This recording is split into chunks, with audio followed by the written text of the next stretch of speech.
Wanangu wa Nakuru, mi naitwa Gentiboy, na pia ni mwanabiashara ndani ya Wakulima Market, biashara ward hapa na City ama Nakuru. So guys, tunakumbuka kwamba election imekaribia sana na wakoro wamerudi, wanataka tena viti.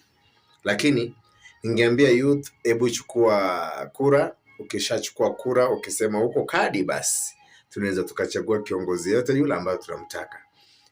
Mimi nafikiria miaka kama 5, wache hizo 5 zilizopita, kuna huyu jamaa anaitwa Wanyagodhi alikuwa amesimama biashara ward, na hakika hata vipofu walijionea kwamba anafanya kazi.